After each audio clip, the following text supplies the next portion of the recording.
দর্শক, রাজধানী ঢাকায় বাংলা বর্ষবরণের বিভিন্ন অনুষ্ঠান কভার করছেন আমাদের সহকর্মীরা। সরাসরি যুক্ত হচ্ছেন আমাদের special correspondent Hasan Jabed, staff correspondent Najibur Rahman ও সিনিয়র করেসপন্ডেন্ট নিয়ামুল আজিজ সাদেক। আমরা শুরুতে যাব নাজিবের কাছে। নাজিব, শুভ নববর্ষ। বর্ষবরণ আনন্দ শোভাযাত্রা শেষ হয়েছে কিনা এবং সেখানে আপনি কেমন পরিবেশ দেখছেন একটু জানাবেন আমাদের। কাকলি, শুভ নববর্ষ।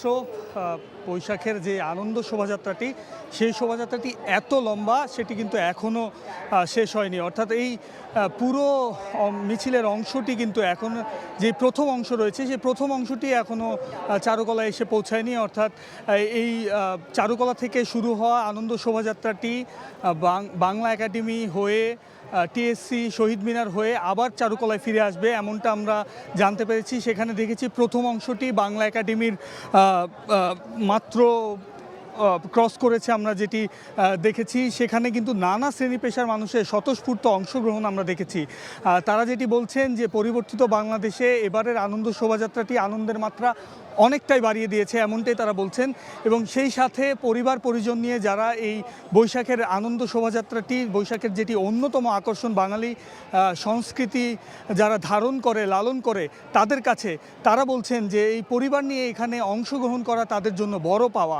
সেই সাথে বাঙালির যে ঐক্য সম্প্রীতির ডাক, সেই ডাকটিও কিন্তু এই আনন্দ শোভাযাত্রার মাধ্যমে হচ্ছে, এমনটি তারা বলছেন। যারা আয়োজক রয়েছেন চারুকলার এবং ঢাকা বিশ্ববিদ্যালয়ের উপাচার্য, তিনি বলছিলেন যে এই ফ্যাসিবাদের সমাজ ব্যবস্থার যে স্বতঃস্ফূর্ত প্রতিবাদ মানুষের কাছ থেকে এসেছে, সেই প্রতিবাদের অংশও কিন্তু এবারের আনন্দ শোভাযাত্রা। সেই সাথে অন্যতম বার্তা কিন্তু এবার দিচ্ছে ঐক্য ও সম্প্রীতির ডাক, যেন বাঙালি সংস্কৃতি যারা ধারণ ও লালন করে তারা যেন কখনোই এই সংস্কৃতি হারিয়ে না যায়, সাংস্কৃতিক চর্চা যেন সকলের মাঝে থাকে, সেই বার্তা কিন্তু সাধারণ মানুষ দিচ্ছেন। সেই সাথে আপনাদেরকে যদি এবার জানিয়ে রাখি যে এবারের যে আনন্দ শোভাযাত্রা, সেই আনন্দ শোভাযাত্রায় পাহাড় এবং সমতল মিলিয়ে প্রায় 28টি জাতিগোষ্ঠী অংশগ্রহণ করছে, যেটি এবারই প্রথম। এবং নানা শ্রেণী পেশার মানুষ এবং ধর্ম বর্ণ নির্বিশেষে সকলের ধর্মকে উপস্থাপন করা হয়েছে এবার আনন্দ শোভাযাত্রায়। আমরা দেখেছি 21টি মোটিফে বিভিন্ন বার্তা দেয়া হয়েছে, যেখানে জুলাই অভ্যুত্থানে যারা শহীদ হয়েছেন এবং জুলাই অভ্যুত্থানে যে চেতনা, সেটি ফুটিয়ে তোলার চেষ্টা করা হয়েছে এই আনন্দ শোভাযাত্রায়। এই আনন্দ শোভাযাত্রায় শুধু মোটিফের মাধ্যমেই নয়, যারা জাতিগোষ্ঠী রয়েছে, যারা ক্ষুদ্র নৃগোষ্ঠী রয়েছেন আমাদের দেশের, সেই ক্ষুদ্র নৃগোষ্ঠীর যেই নিজেদের সংস্কৃতি, সেই সংস্কৃতিকে বাঙালি সংস্কৃতির সাথে একসাথে উদযাপন করার যেই বিষয়টি, সেই বিষয়টি কিন্তু তুলে ধরা হয়েছে এখানে। এবং সেই সাথে তারা অনেকটাই গর্ববোধ করছেন, এমনটাও আমাদেরকে অভিব্যক্তি তারা আমাদেরকে জানিয়েছেন। তো আমার এই আনন্দ শোভাযাত্রার অপর প্রান্তে রয়েছে আমার সহকর্মী হাসান জাবেদ, তার কাছ থেকে আমরা বাকিটুকু শুনতে চাই। নাজিব, আপনাকে ধন্যবাদ। দর্শক, এবার চলে যাব জাবেদের কাছে। জাবেদ, আপনাকে নতুন বছরের শুভেচ্ছা, শুভ নববর্ষ। আপনার কাছে কি খবর আছে জানাবেন আমাদেরকে। থেকে সকাল 9টার পরে কিন্তু এই বিশাল আনন্দ শোভাযাত্রাটি শুরু হয়েছিল। এই মুহূর্তে আমরা শোভাযাত্রাটি পার হচ্ছে বাংলা একাডেমির সামনে থেকে, এখন টিএসসির দিকে যাচ্ছে, তারপর চারুকলার সামনে গিয়ে শেষ হবে।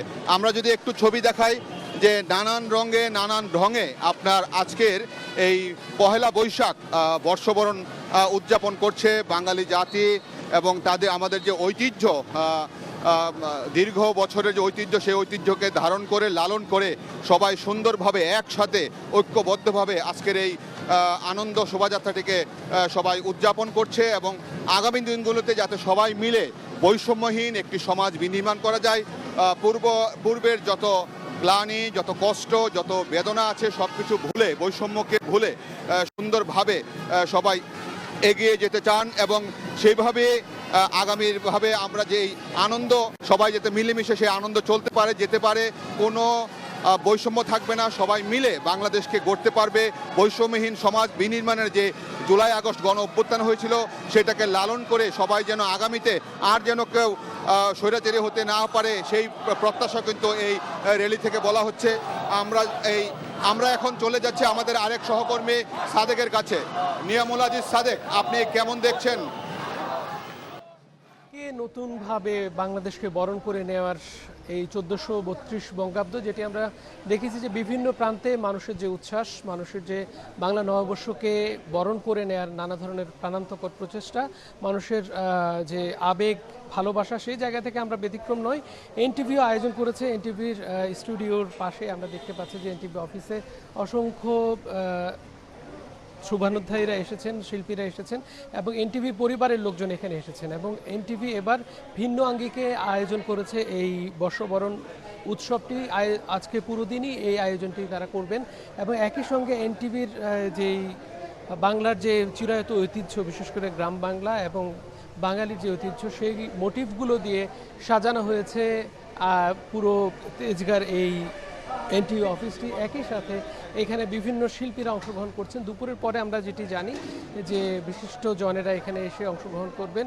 এবারের আয়োজনের বৈশিষ্ট্য হচ্ছে যে এখানে সব ধরনের বাঙালির যে মোটিভগুলো সেগুলো ফুটিয়ে তোলা হয়েছে, বিশেষ করে হাত পাকা থেকে শুরু করে এখানে গ্রামীণ যে ছোট ছোট বাচ্চাদের যে খেলনা, ঘুড়ি অথবা গ্রামের যে সাজানোর জন্য যেই বিষয়গুলো থাকে সেগুলো, কাগজের বিভিন্ন ধরনের তৈজসপত্র, সেগুলো কিন্তু এখানে নিয়ে আসা হয়েছে।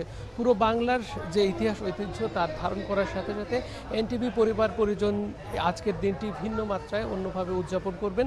এটি আসলে এবার নতুন করে বাংলাদেশের যে সংকল্প, সেই জায়গা থেকে বাংলাদেশ নতুন করে ঘুরে দাঁড়িয়েছে। একই সাথে এই নববর্ষ নতুন করে বার্তা দিচ্ছে যে সামাজিক সম্প্রীতি, সহমর্মিতা এবং সৌহার্দ্যের এক নতুন বাংলাদেশের সাথে একটি উৎসবের বাংলাদেশ, উৎসবের নগরী যেন ফিরে পায়।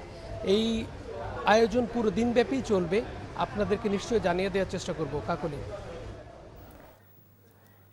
দর্শক সহকর্মীদের কাছ থেকে জানছিলাম ঢাকায় বাংলা বর্ষবরণের বিভিন্ন অনুষ্ঠানের খবর। বান্ডেল থাকলে প্রতি সেনমানিতে টাকা বাঁচবে। বিকাশ সেনমানি বান্ডেল কিনে জিতুন প্রতি লেনদেনে।